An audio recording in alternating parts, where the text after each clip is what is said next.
I've been in this room for 8 years, Clarice. I know they will never, ever let me out while I'm alive. What I want is a view.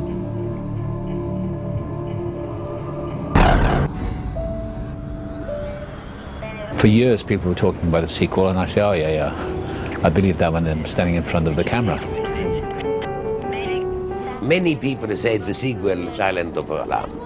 But for me, it's not the sequel of Silent of the Lamb. How could Anthony not read Hannibal and say, how could I not do this? Jodie was really wonderful in the first movie, so I'm delighted that I've been given the opportunity, and I can only hope that I'll do as well as she did. Everything in my business, whether you're actor, director, producer, is all about material. Because once you got that script, the doing of, from my point of view, is relatively straightforward.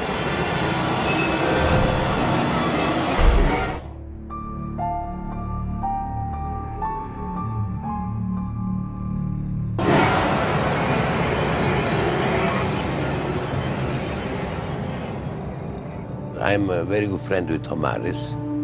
I knew he worked in the book after Silent of a Lamb. He worked with the sequel of Silent of a Lamb. It was very interesting because, I mean, every 6 months or so, Dino would pick up the phone, or, I would talk to him, how are you doing? How's it going? Do you have any idea of when the book is going to be delivered? You're so anxious about it, and Jonathan Demme along the whole process too, was involved in, have you heard anything, or, how's it going? And so it was quite a shock, actually, when Thomas called up to say, I've delivered. I was kind of surprised by this book, Hannibal. I thought it was really overreaching and so bizarre. So I couldn't make up my mind about it at all. Some of it I found intriguing, some I was a little doubtful about. We were a little concerned when Anthony had come out in the press saying that he was retiring.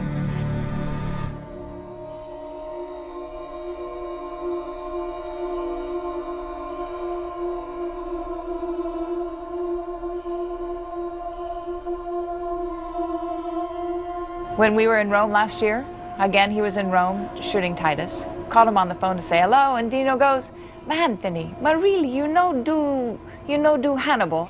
And I think, Anthony had just gone through so many pictures with directors that he was having a tough time with, and he was tired and change of life. And he said, well, if the director's right and if the script is good.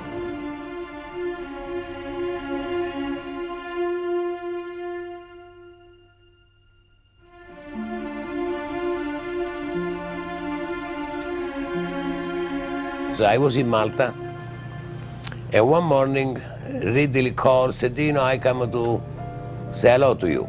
We've been shooting side by side, day and night, had never seen each other. He was staying in a different part of Malta than we were, so it was kind of funny that, we hadn't run into each other.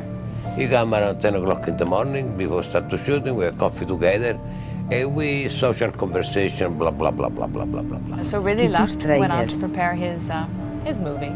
And later on in the day, we get a fax, not a call, but a fax from Rick Nocita saying that Jonathan Demme has passed. A shock, an utter shock, because you're so far along this whole, thing of even the making of Silence of the Lambs when they needed the character of Lecter. Fine, great, we love Jonathan, it'd be great for the project. And then from the continuation of the congratulations with Jonathan, and we hope to do a movie with Jonathan. So to find out that Jonathan had passed, it, struck us in our hearts. In Italy, I say it's a statement. When one pope die, we create a new pope. And they don't find a new pope for Hannibal. When I was in the third week before the end of principal photography on Gladiator, I was standing in the Roman Colosseum and was handed a cell phone saying, it's Dino. And I said, Dino, and Dino's saying, okay, Ridley, if I come to see you in the set, you have a few minutes for me? Sure, Dino, welcome at any time you want.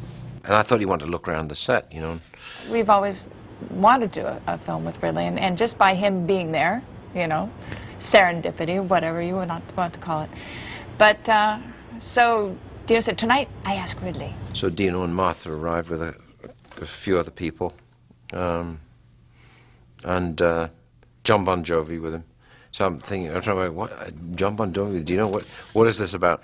And then Dino's carrying this giant manuscript, which is almost as big as he is, you know, because Dino's small. So as soon as we get out of the car on the set, Ridley's there with a cigar to show us around. Dino takes him aside right away.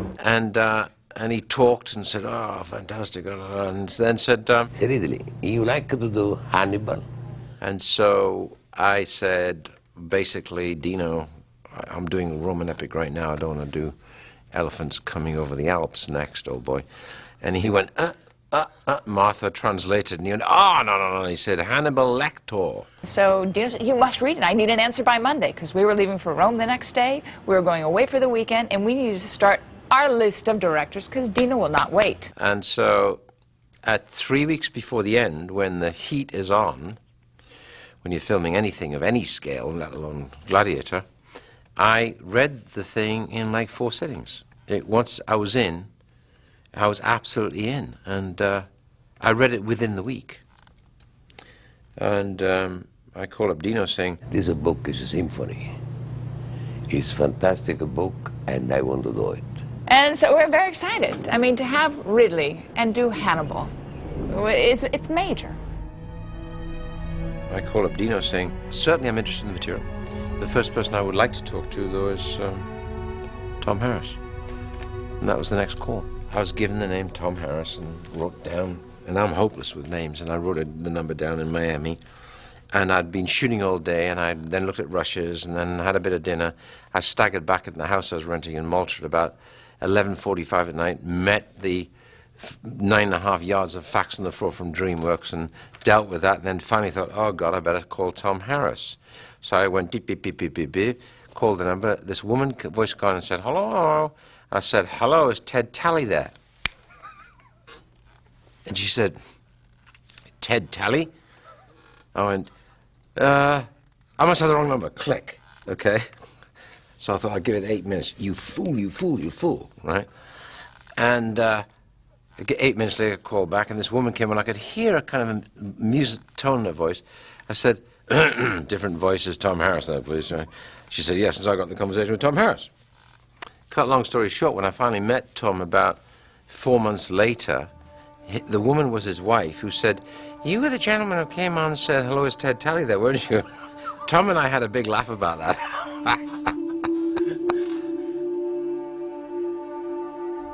When they phoned me and told me that they were going to make a movie of it, and would I be interested, I said yes. I said, I think, you know, it needs condensing.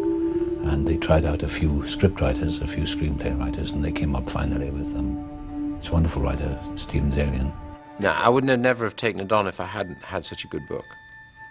I mean, I love to work with Anthony, but I wouldn't have taken the risk if the material hadn't been so interesting. And then because the material was good, I was able to get Steve Zalian. Steven Zalian is a genius. He's the best writer, not only the most expensive, but the best writer in the industry.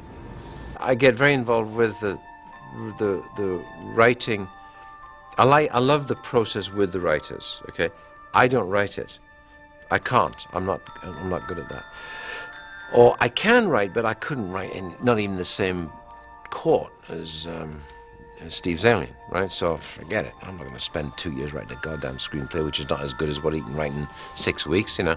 So I'd rather pay him the money, you know, and enjoy the process of talking to him, exchanges of ideas. And particularly writers like that are writers like him are special, unique. Some writers talk to you for a day, say, that's it, I'm fine, I can go and write now. No, that doesn't work that way. If it does, there's something wrong because you're just hoping for the best and you're walking around letting them do it for you. And it might work, but mostly not. Steve's one of those guys who wants to know, he's like a psychologist, he wants to know every problem. And he's gone through the material inside out.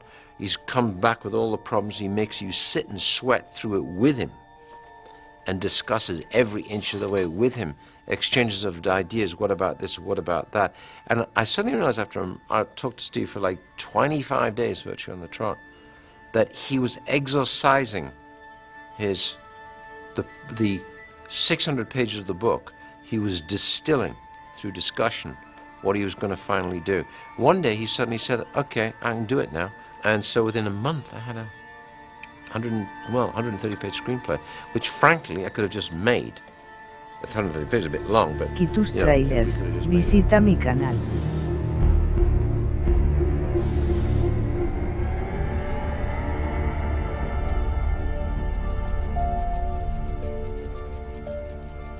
I had a hunch that Jodie Foster wasn't going to do it. We'd read the script and she'd read the script and I heard that she wasn't. So my agent said, what do you think? I said, oh, I know, that's fine if Jodie doesn't want to do it. Well, to be honest, I must say, from when I read the book, I said, Jodie Foster never go to do this movie. And in my personal opinion, it's better for the movie because she's not correct for the movie, for the character. I think the answer is probably best given by the fact that she had been there, done it, and in fact got the highest reward she could get for it, which was to be, you know, an Academy Award winner for that particular role. And Jodie is a good director. And Jodie was planning to do Plum, and suddenly she'd got a go in it. She didn't want to change her plan. And so it had to become next case, you know, quickly as possible. A dilemma, but yet totally solvable. It would have been great to have Jodie Foster in the role of Starling, you know, as a continuation of what they had started and what they had such accolades in doing. But when it was quite clear that she wasn't going to do, you can't wallow in a sadness or that, you know, an actor is going to take that role and let it die. You know, in a sense, I mean, the role of Clary Starling doesn't die with an actress that is not going to play her. I was disappointed that Jodie didn't want to do it, but I thought, well, onwards we go. And they came up with about 5 or 6 different female actors, and they were all terrific. Well, it was interesting. There was, you know, quite a bit of interest because it was also very controversial, but also a role for someone to make a mark, you know, even an upcomer we were considering. You know, there's a lot of talk that we had, you know, talked with Angelina Jolie and Hilary Swank, as well as Cate Blanchett. You know, so, you know, everything was open and there was strong interest from all sides. And Julianne Moore's name came up in that, and I phoned Dina De Laurentiis. I said, well, I know Julianne, I've worked with her. We did Picasso together. I said, she's a terrific actress. She said, yeah, well, so we are going to work it out now. I said, oh, fine. I phoned my agent. I said, do I have any power of casting? He said, no, you don't have any at all. I said, all right. I said, well, of them all, I said, they're as great as they all are. I said, I think Julianne is probably closer to this.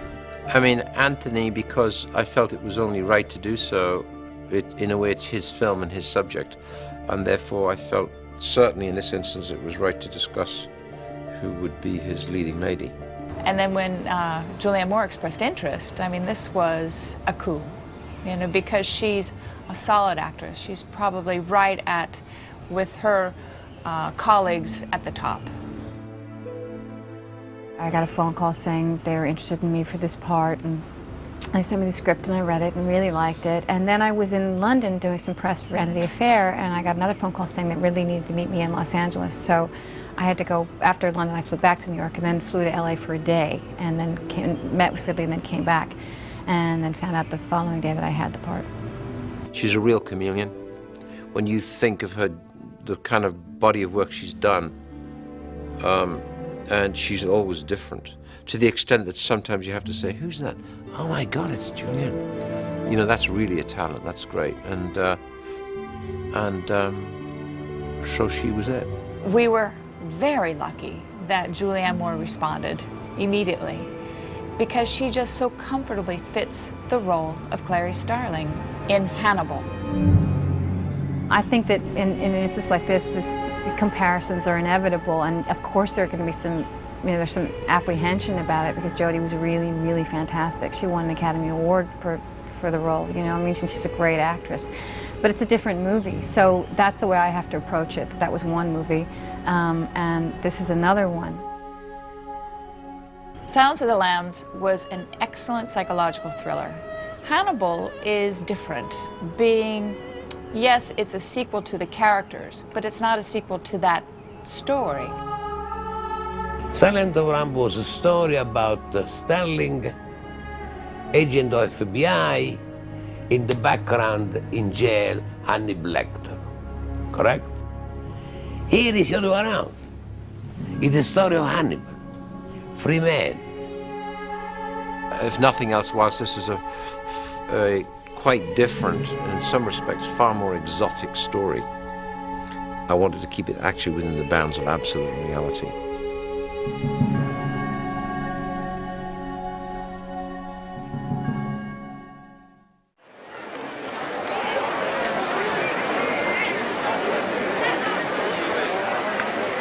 Good afternoon. I have no idea what anyone's saying, but I'll just say a few words. I want to thank Mayor Domenici's office for all his help, because filming in such a splendid city as this is difficult, and I want to be able to get all the beauty of the city, and through your office, we're able to do that. Thank you very much. So I'm Martha De Laurentiis, and I'm just thrilled that you're here to share our excitement. We start tomorrow, and let me introduce Hannibal Lecter.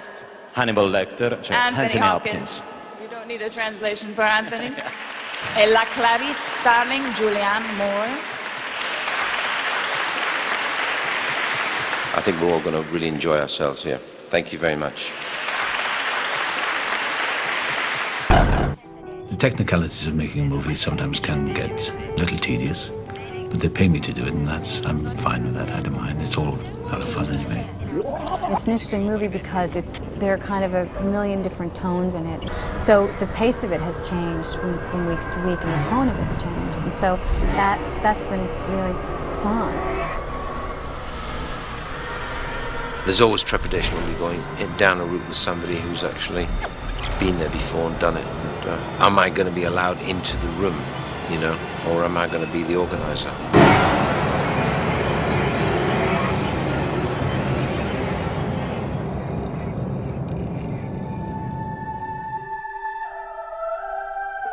Florence is beautiful.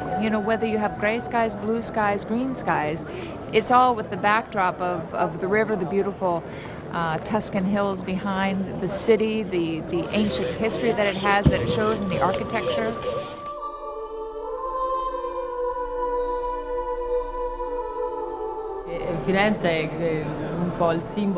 Florence is like the heart of Italy. So to be working on an American film with a foreign crew in the Italian city, I feel like a foreigner myself.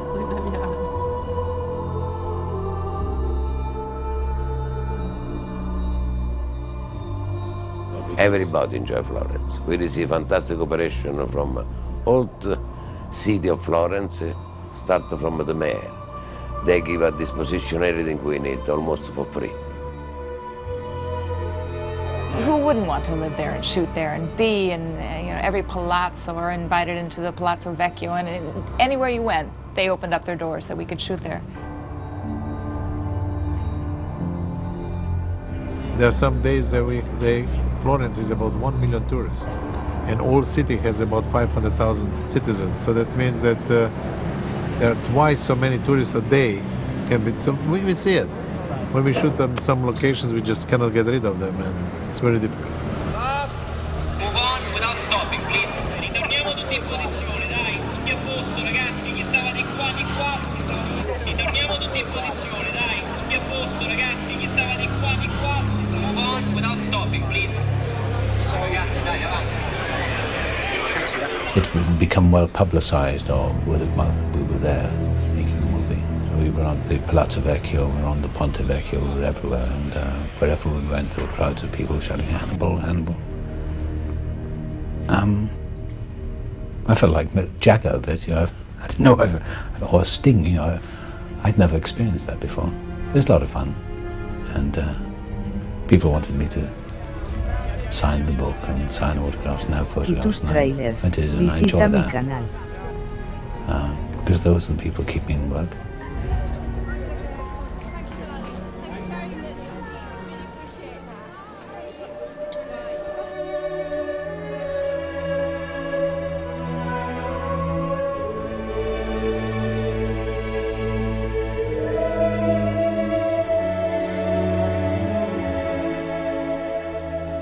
He woke her then, and trembling and obedient, she ate that burning heart out of his hand.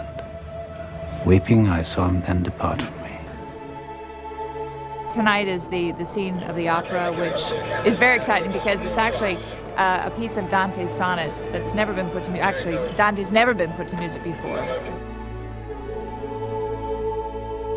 We could have just selected an opera, but I thought it was kind of interesting because I wanted the opera to be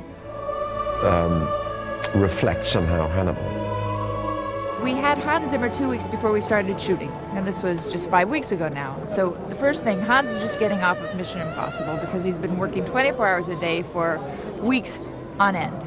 And the thing that we needed most out of Hans was the piece for tonight, because we really needed something to be able to stage, to be able to costume, to be able to cast, to be able to get, you know, full production value. So Hans said, okay, let me see what I can do. So he and Patrick Cassidy, who works with him, came up with this fabulous piece of music to put to Dante's sonnet from La Vita Nuova.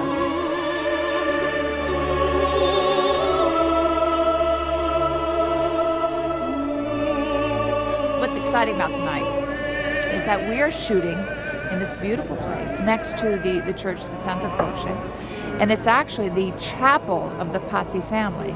So as you know, Pazzi and this whole thing of Florence, the whole history of Florence, and why really we're shooting here is that it's a closed city with great history of tragedy, of medieval violence, and just lots of things always happening between the Medici families and the other families, and hate and jealousy, and kind of what Lecter has always appreciated is this culture that Italy has so profoundly in its soil that he's wanted. He likes this fine life. We looked at the opera house in Florence, but it wasn't quite enough for me. And I was standing in the courtyard next to a church, which was to become a location for us. And I was looking at the courtyard, and at one end of the courtyard was a fantastic facade, beautiful facade. And I said, we should do it here. Why don't we use the facade of the building as the backdrop or the proscenium of the opera? Let's just get some yards of this translucent metallic fabric and hang them on wires, and that's it. With the opera singers at the front, and you have a ready-made set. It took everybody, you know, because you kept replaying the music, replay as you do every single take. Everyone, every single take, just still loved that haunting melody.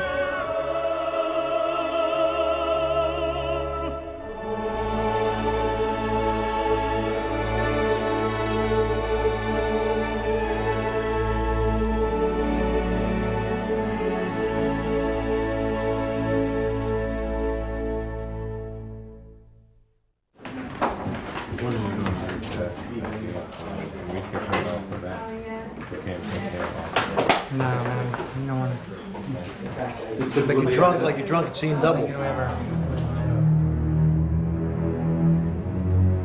Hey, this is mine.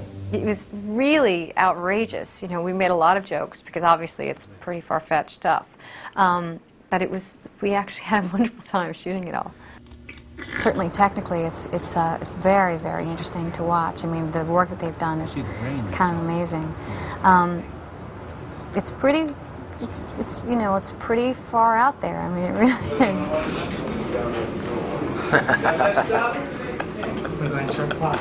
That's funny. So which one did you pull? Who's real? Right here.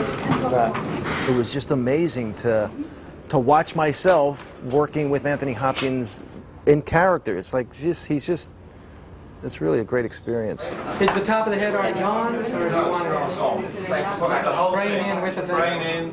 The worst part of the whole thing was getting the body cast done. When they put you in the body cast and they have to do all that stuff, because I'm claustrophobic, so that wasn't fun. No, it's just not real. I'm bigger than I thought, though. Yeah, I think they'll remember this one. Some of it is a bit grisly, but we, like any film, if you have, especially in a situation like that, you have to take it very lightly and not get caught up in it. This is for the blue screen, so when you see me, now obviously they're on the dummy, so they'll do the cutting of the brain. Anthony Lecter will cut the brain and do everything that needs to be done that he was doing. But when you see me with the top of my head like this, then you'll see this. Although, like, I don't know, CGI, is that what it's called? Right. Yeah. The brain onto this thing, and I guess this is their mat. I played people who are older, so I've aged in movies, and that's more horrifying. That's even scarier when you see yourself. Oh my God, that's what it's going to look like, huh? And then they had to shave. See, they shaved my head too completely, which I hadn't done, and I really hadn't. I never noticed my hairline was that far back. I didn't really notice that. I've been covering it for years. I mean, I don't know if this could really happen. I mean, definitely not. Well, I guess it could, but so we're just kind of playing and creating our own little world to think of what might have happened and how you would look, and then, you know, it's also a movie, so there's, you know, there's a certain. I mean, talk about, you know, acting and playing pretend. You can't play bigger pretend than this. I mean, this is really. It was gross, it was cool, it was like, wow, I'm in a movie with him, well, there I am acting with him. There was just so many different emotions, but the biggest thing was a giddy joy of just movie making, and I said, oh my God, they're going to be eating my brain now. Oh, look at that, how cool. It's very weird. Very, very weird. Tommaso, toma, tira su.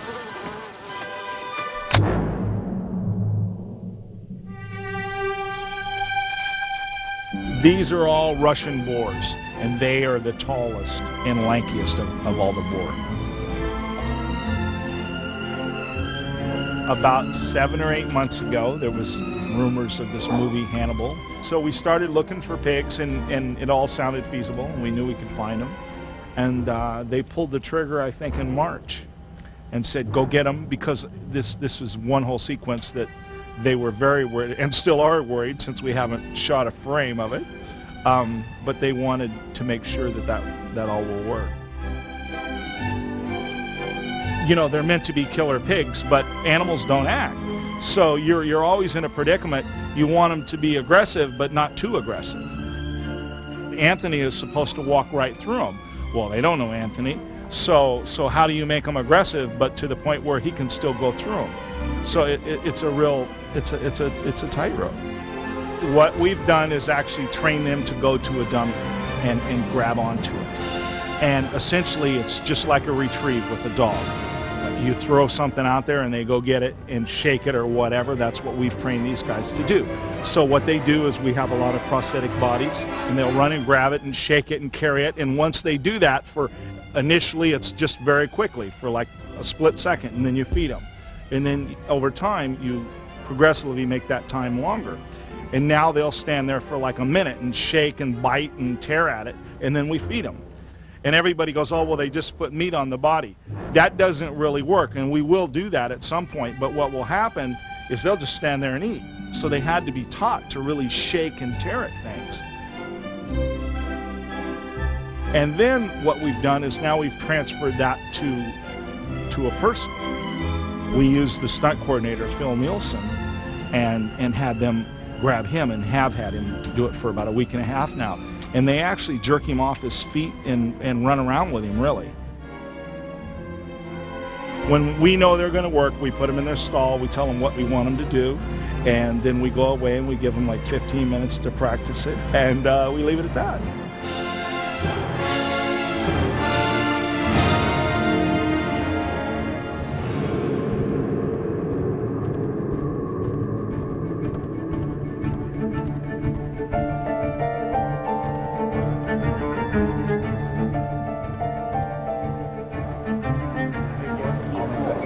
What I want to do is go from here in a fast move, right up, hit the top, and as we do, she walks in. Hold it. Do the timing. Okay, here we go. Ready, time?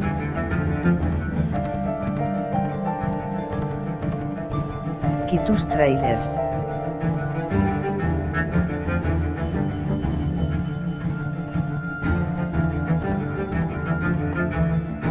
Faster. Much faster. Much faster, guys. 240 miles faster. Oh my God, much faster. Much faster. Oh, we're extremely lucky that Ridley said yes, because what he's brought to the project, and it's tenfold what you could possibly imagine. And actually have Tony go with him, pan with him, and wait here. Julianne could come in. Julianne comes in here, end of speech, starts to look in that direction. Maybe there, Dr. Lecter. Damn, but can hear the band. So it goes through that way.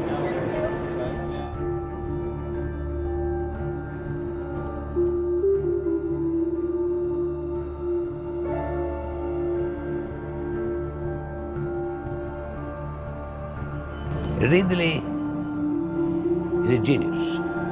He's very intelligent. He never screams with anybody. He's a fantastic guy.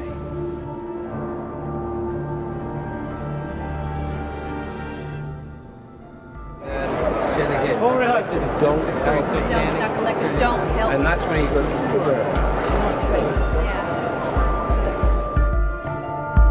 He's the sort of director who trusts actors. He expects me, I might sign a contract actor, and he signs a contract director. He trusts that I'm going to know my job, and he makes suggestions.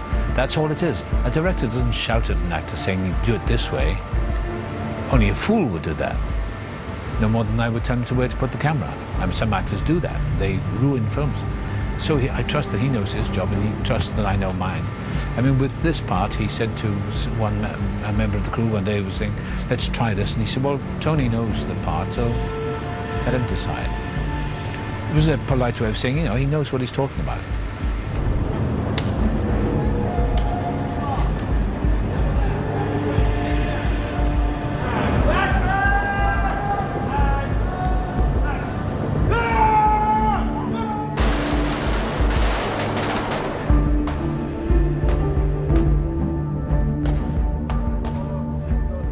There were no surprises with Ridley in as much, he's prepared, is a master at it, and a total visionary. He really surprised me when I met him. I don't know what I expected quite, but he's very soft-spoken, really gentle guy. He's bright, he's quick, incredibly detail-oriented. I mean, he does so much stuff himself. I'll walk on the set and he'll be kind of like moving papers around, and sticking something here, sticking something there, and he'll look through the lens, do this, do that, and the other thing. And he's a real pleasure. Whenever you feel any kind of tension in a scene, whenever you're worried about something that you're doing, really manages to adjust everything and just kind of fill up the whole thing. It's great. He knows exactly what he wants. He likes to have very particular images with a shadow, a particular angle of the face. He's a wonderful director, and it's very exciting to work with him. He reminds me sometimes of Fellini. Because Fellini has a script in his hand, and when he goes into stage to shoot, he creates something new in every shot. Because you have two ways to make a movie.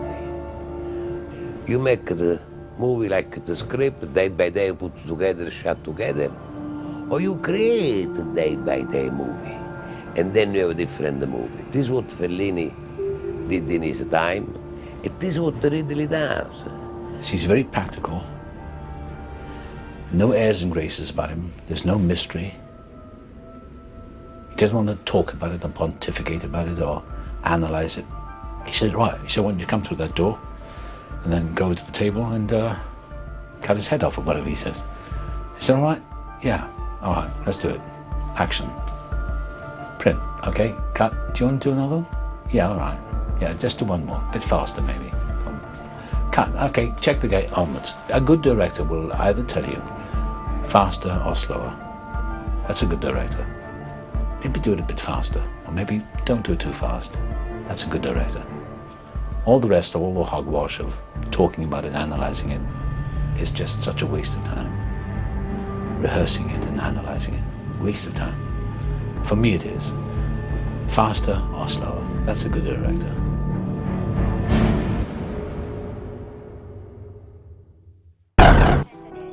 It's very scary when you get a film like Hannibal because you just sit there for weeks going, how are we going to pull this off?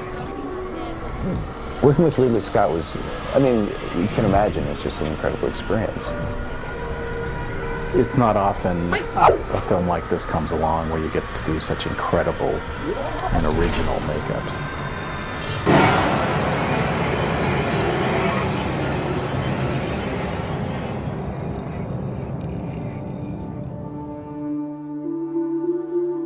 Well, it was really unexpected. We got a call from Branko Lustig, and I returned his call, and he said, "Do you want to work on this film, Hannibal?" And it was like, well, of course. You know, we knew Ridley was involved, and that was one of the major draws for wanting to work on the film. I'd been a big fan of Ridley Scott for forever. He's an incredibly visual director with a tremendous understanding of what the limitations are of makeup effects or animatronics, and he's also willing to listen to what the advantages would be if we built a makeup effect or an animatronic puppet in place of using the real actor or the real boar, for example, or the real baby. This film was so much fun working with him because he wanted to try everything, and let's try this, you know, and then we try it. No, that doesn't work. Let's try this. We knew it was going to be very difficult to pull off a character like Verger, because all these people have read the book. They have the expectation of what, you know, in their minds, and you have to come up with something that's going to satisfy them, let alone, you know, do something different and unique. What was fun and horrifying about that was that trying to create something new, because we did all these designs. We did like 20 different heads, all these different people were sculpting, and everything looked like a zombie. You know, when you start trying to do a skeletal form, building up on a face, anything teeth, everything, putting teeth in, everything looked like a zombie. And we're just like, oh geez, what are we gonna do? I wanted it to be actually something that really looked like a genuine, well, hideous scarring.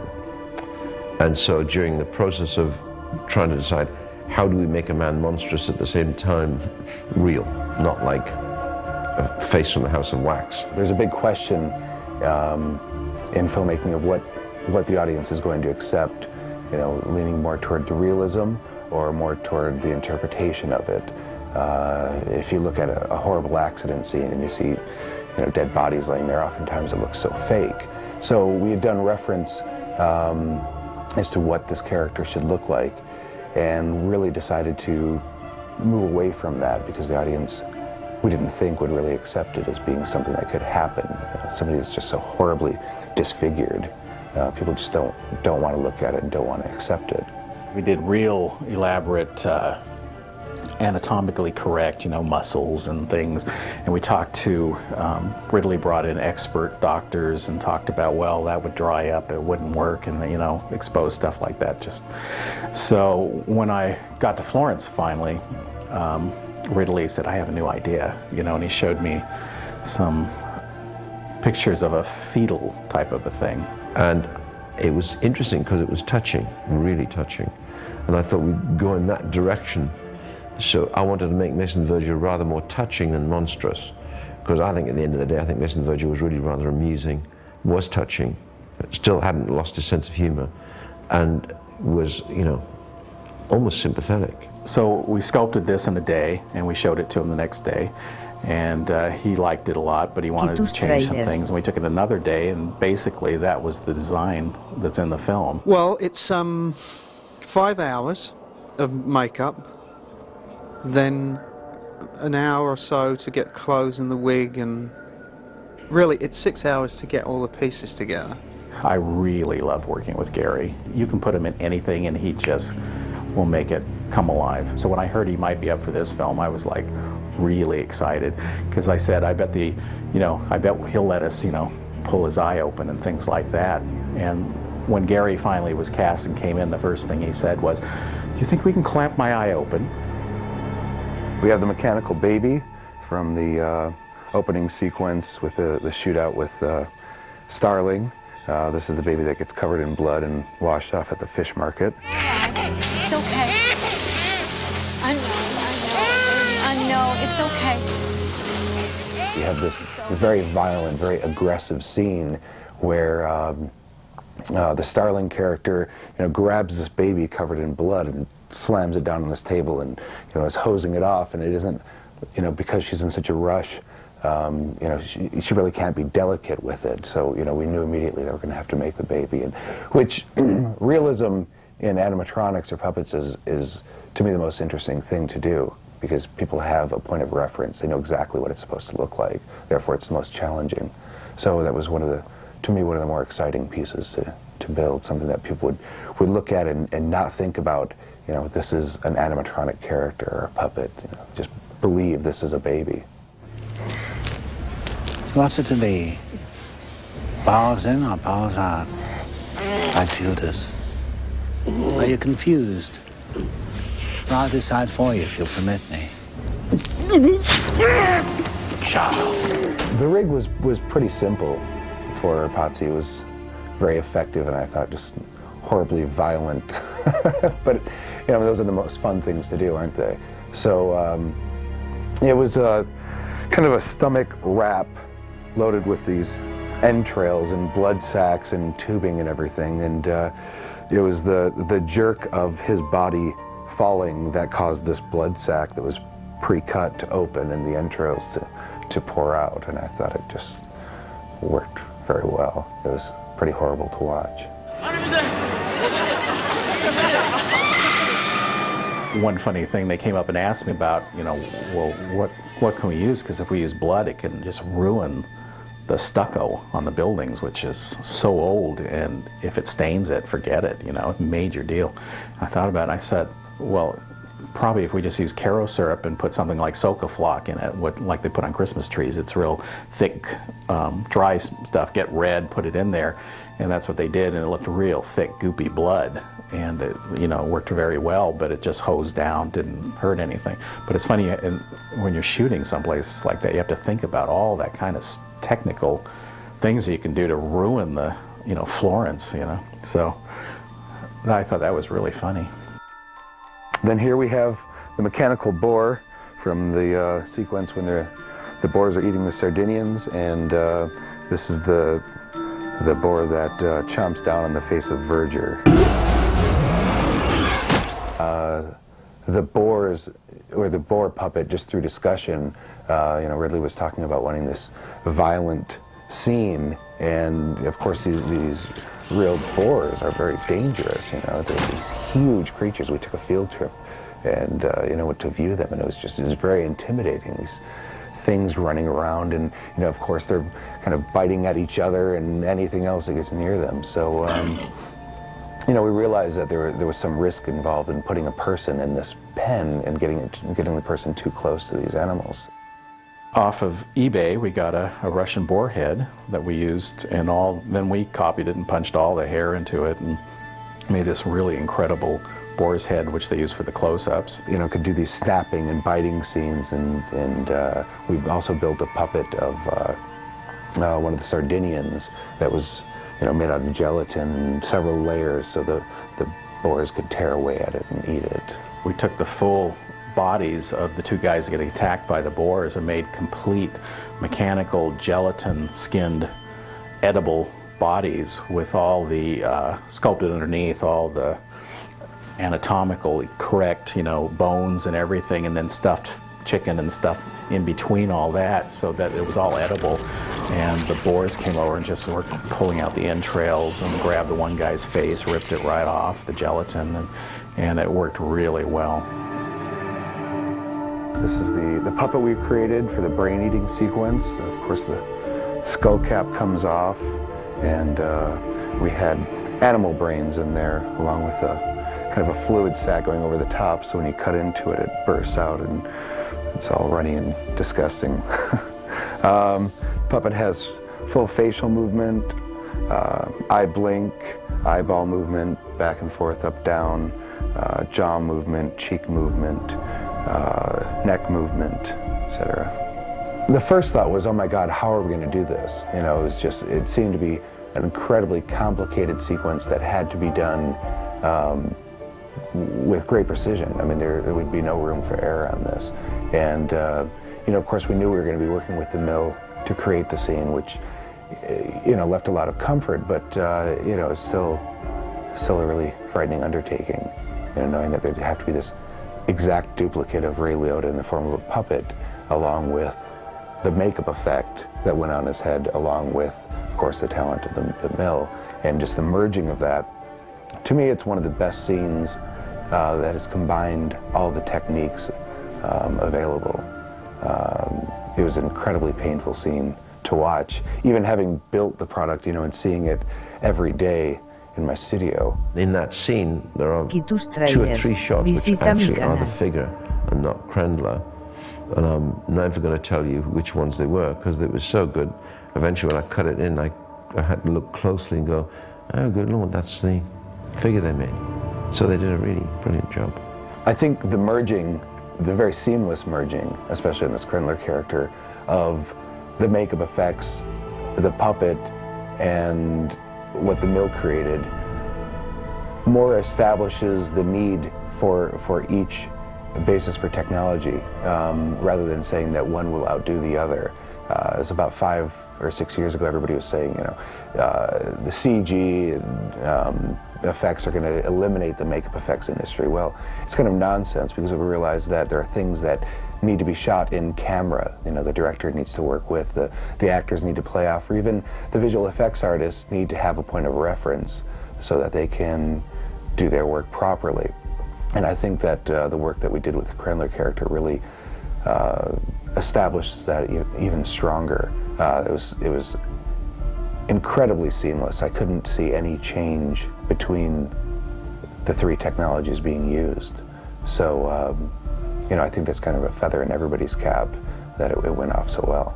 You know, anybody can do gore effects and everything, but it's really fun trying to do something more that's a little classier, you know, and to try to do it, because like Verger, I really wanted it to be disturbing. I wanted people to look at it and just go, oh, geez, you know, and really bother them and that. I didn't want to try to make it gory where it's just, you know, blood and guts and, you know, anybody can do that. But just so disturbing that it's in your mind. The thing that really surprised me when I saw it was the end with Ray Liotta. That stuff for a couple days was, and I've never had that experience since The Exorcist, of that disturbing picture in my mind of, like, you know, humans shouldn't see something like that, because it really bothered me. I didn't think it would, you know, and because we worked on it.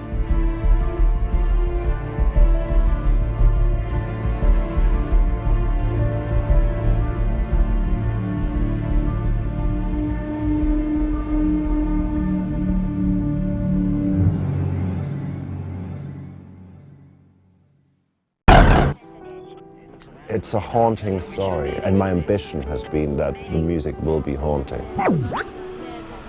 Hans is like a good actor. You always hope to be surprised. The writing part is just really close to some sort of madness.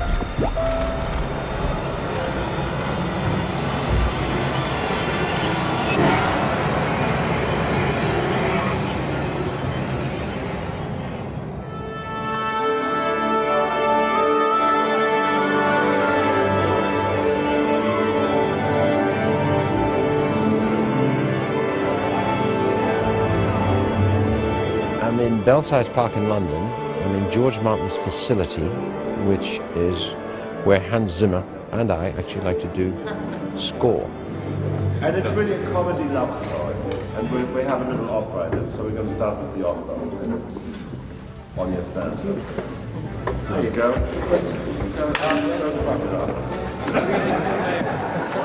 The music really is dialogue. It's, in fact, if you like, the final adjustment to the screenplay.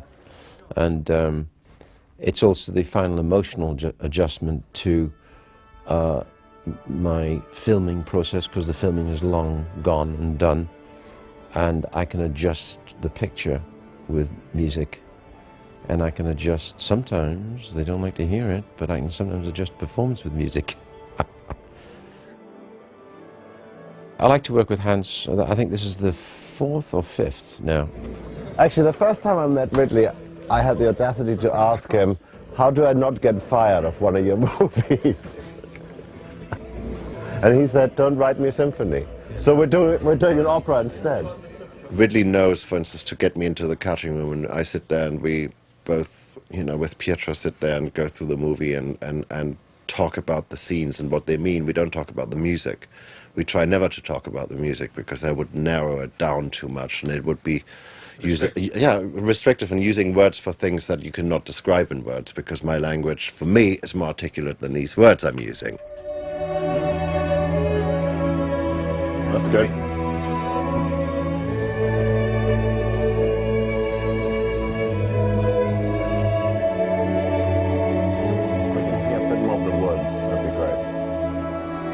Especially flute, because he's the sweetness, and he's about the best player there is.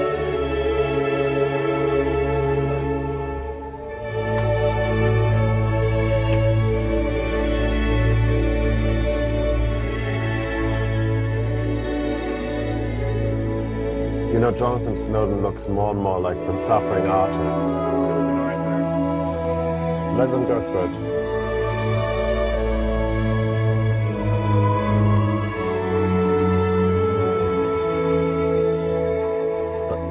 Back a little bit on the claris.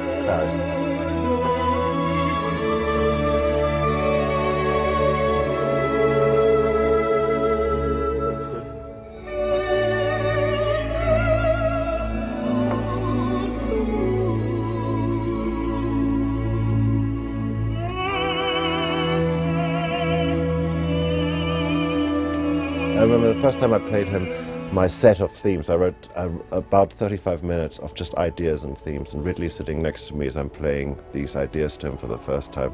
He's not saying a word because he's listening, but there came one moment where I was truly doing something very crazy, and just his head turned to me and this one eyebrow raised itself, and I just like it is now. And it was the look of, you are completely mad and I like it. Which was, it's all the praise I need. I need that one, when that one eyebrow goes up in just the right way, I know I'm heading, that close to disaster, which is the only place to live, really. If Hans is suddenly on an off day, I usually just say to him so many words, this is not why I'm with you at this moment, Hans. I'm here for different things, and I'm here for your originality, so cut the crap and actually let's do it again. He goes, you're absolutely right, let's do it again.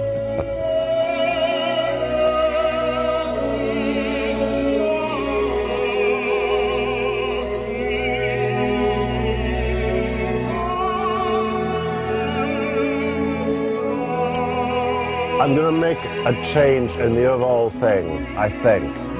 Whenever the tenor has a line, I'm going to get them to play a little fuller, and whenever she sings, I'm going to get them to play a little thinner. Okay. Just because I think it'll be a nice contrast. That's a nice idea. Do you know what I mean? I like that idea. Okay. That'd be good. The great thing about this film is that you can literally read a million different versions of messages, of subtext, of substance into each scene. And I can score this movie truly as a archetypal Freudian Beauty and the Beast type fairy tale. I can score this as a horror movie. I can score this as the most elegant piece. I can score this as a treatise on corruption in the American police force. I can score it as the loneliest woman on earth. I can score this as the beauty of the Renaissance. I can do all these different things in each scene, and I have to make up my mind where do I want to see the character at which moment in time. I felt the underlying emotion of this film is affection, right?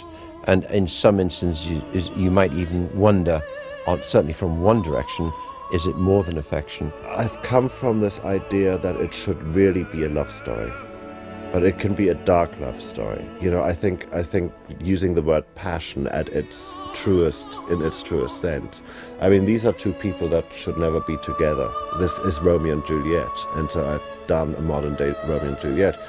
It is dark because the story, of course, is essentially dark, but it's kind of romantic at the same time.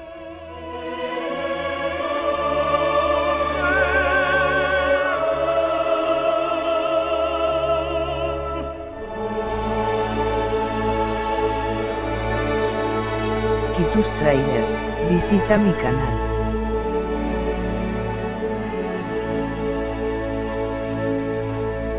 Pretty good? Pretty good. Let me come out. You're getting a visit from Hans. Oh, shit. Thanks. That's beautiful. Really fun, Oh, God, you're following me. I don't know, I feel something is following me. There's a crazy idea that whenever the tenor is singing, that we get a little fuller. You know, because it can give us a real contrast there. The idea being, basically, when the tenor is singing, that we get a little more masculine in the bottom end. Sorry, ladies.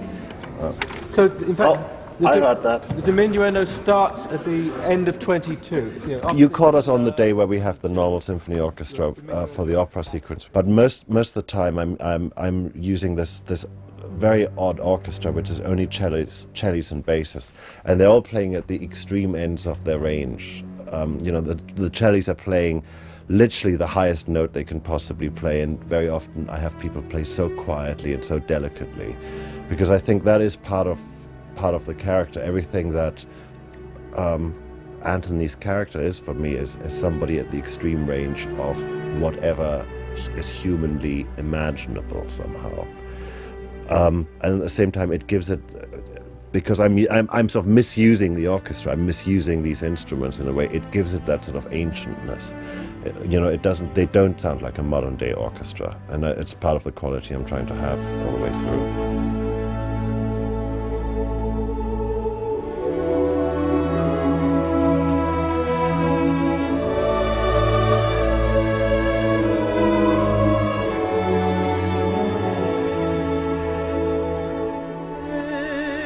If I'm here behind the glass, I serve the orchestra better, because I can, you know, I have now written it and I'm nearly an audience, and I can, you know, my criticism is from a sort of recording perspective.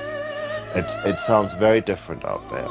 You know, the great thing is, I mean, you know, you've been walking around out there. It's a different experience sitting amongst the orchestra, and we haven't got the technology yet to really make that work. I know we have 5.1 surround, etc. It's still not the same as sitting amongst them. So since I can't actually capture that, nobody can. It's better if I sit here and you know, try to sort of fake it up. You know, with all the technology that we have, try to sort of manipulate that sense more.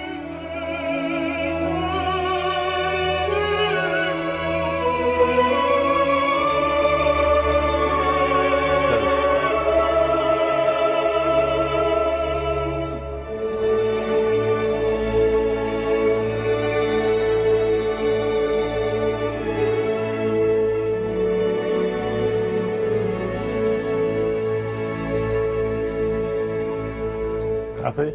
Oh, really good. Yeah. Just like that and save that.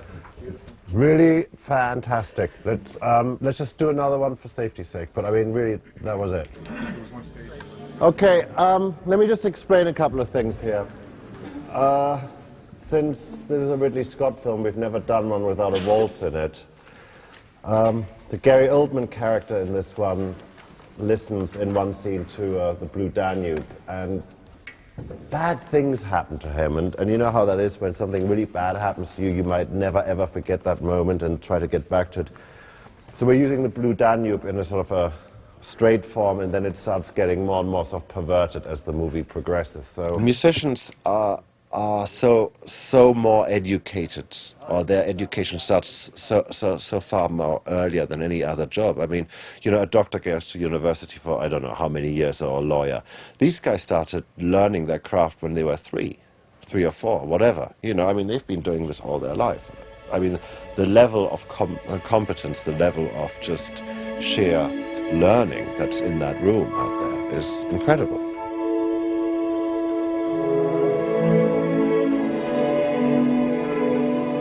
One of the things I love about music is it's this non-political, non-racist thing, really. And it's either you play well and you move me and you move my soul, or you don't. And that's the only requirement here, you know. And you can be as cantankerous and as difficult and whatever, and you can still play in my band because you play beautifully. It's such a beautiful piece. It really is.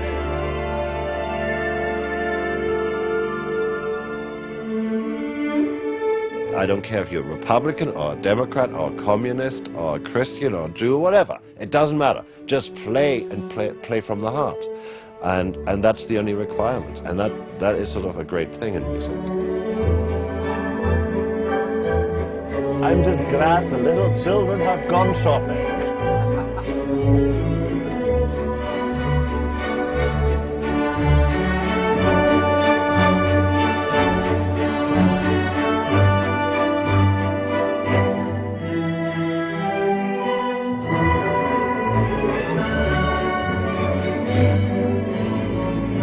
Stop! Every once in a while you wonder, is it all worth it? Is it worth it, this job, you know, staying up all night for weeks on end, you know, disappointing your family, not being home for weekends and stuff like this. And there was a moment, you know, after Ridley came back from Florence and we were all in the cutting room and it's 11 o'clock at night and we're all standing there shouting at each other passionately about what one shot means, where tears gliding down her cheek, you know, there's a tear of anguish, there's a tear of loneliness, there's a tear of disgust, what is it? And three grown men, Pietro, Ridley and myself, being passionate about one tear, and you suddenly go, hang on, this is the greatest job on earth. Yeah.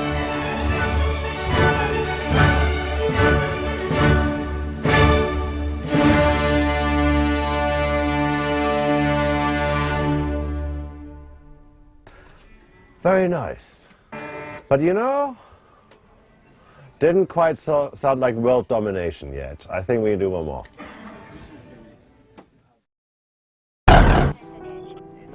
Hannibal's bigger than all of us. The expectation for him playing this role again is huge. It's bigger than life, and it's just great to see Tony back in action.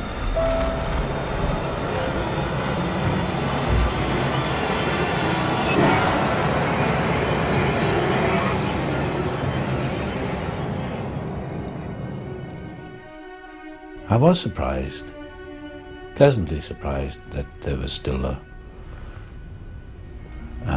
following for this terrible character I play. People love Hannibal Lecter because he's, first of all, because he's a charming Englishman.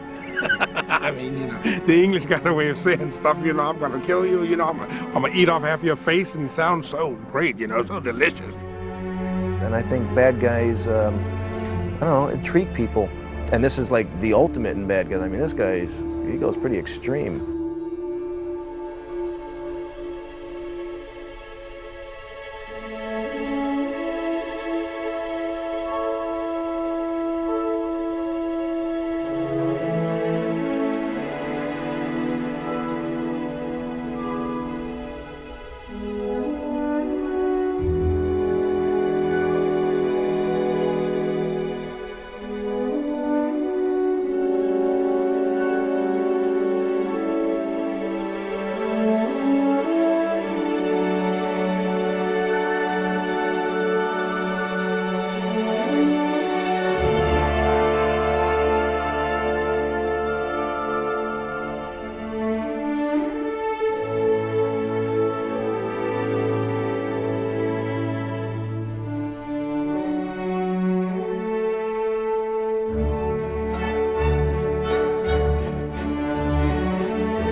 tus tráilers.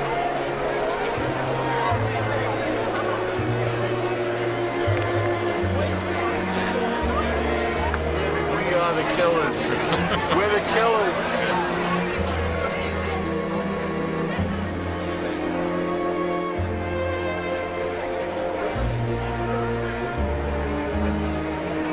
I'm not nervous at all because I know it's a great movie. We already see the reaction of the audience, and then the reaction of the presentation. Sure, it's been a little long, but I miss Ridley. I know he wants certain versions to be here, and it's unfortunate what's happened. But we bring him to it, Janina's here, and we are going to embrace everyone that's here on this awful night in New York. Well, I'm here representing Ridley, actually, because he can't be here because he had a tragedy in the family.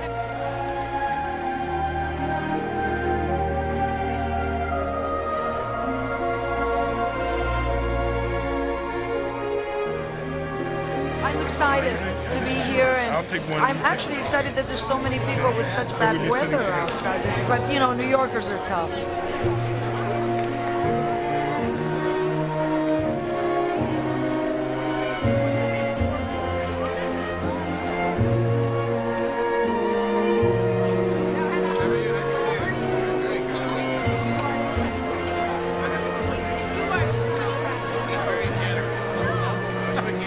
And disgusting. But I'm a big fan of Ridley.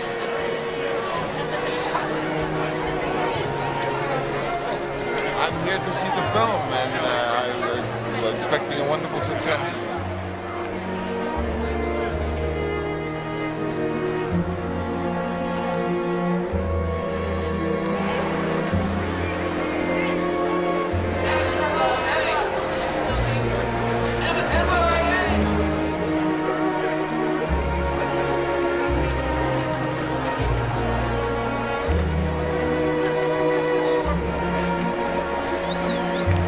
He's amazing. He's such an amazing filmmaker that the same with how John Demme transcended the genre, he's going to do it. So I'm so excited. I mean, this is not a genre I particularly care for, but in Ridley Scott's hands, you know it'll be evocative and engaging.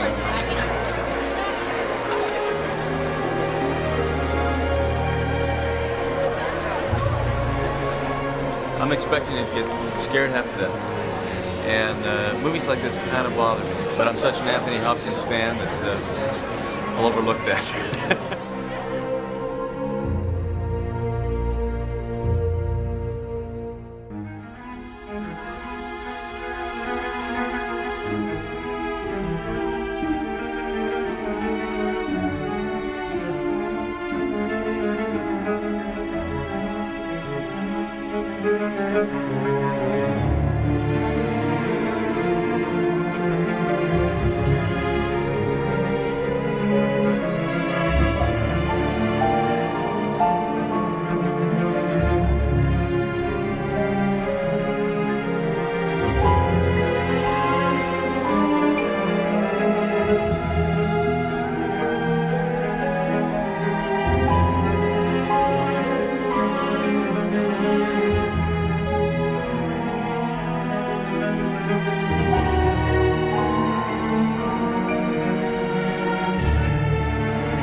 I read the script, and I thought, boy, I wonder how he's going to be able to pull this off, because a lot of it was very, very dense and complex, all the stuff in Italy and so on. And he just pulled it off great. I have to tell you, he really did.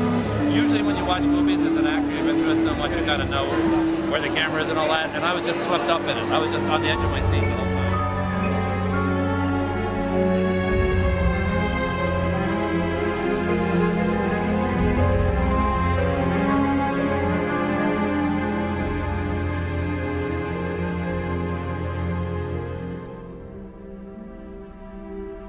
At least for a while, yeah.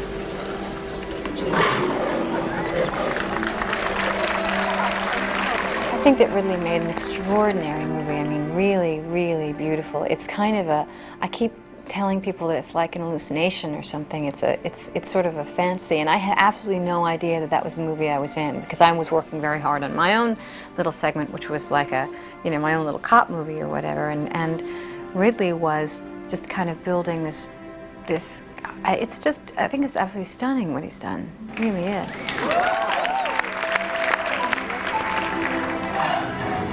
It's like some great medieval drama of the 15th century. You know, there's plays that were set in Italy, either by Shakespeare or by Thomas Dekker or Ford and people like that, like Tisperichis or Duchess of Malfi, which are really brutal plays. Inspector Party. Is this Clarice?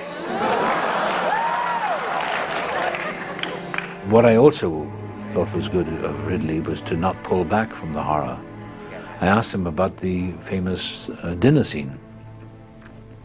I said, what are you going to do with that? He said, well, we'll film it, you know, flat out. And he said, if it doesn't work, if it's too much, we'll pull back in the editing.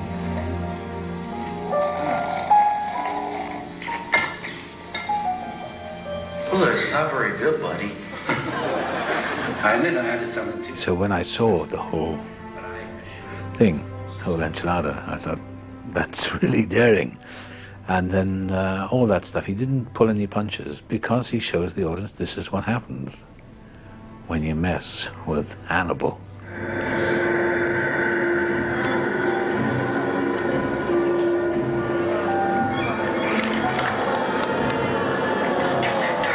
You see, the brain itself is no pain, Terry, so that concerns you. For example, Paul von Whistler piece, which is the part of the prefrontal lobe, which they say is the seat of good manners. You profile at the borders. It's like a car crash. I know you want to look and you don't want to look, and it's like, it's funny, it's just very bizarre. Sucking on a greasy coin? Whose queries? Agent Starling, or if you can't keep up with the conversation, let me not try to join in at all. See? Here.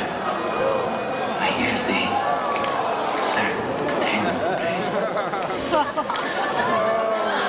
I would really like some more. That smells great.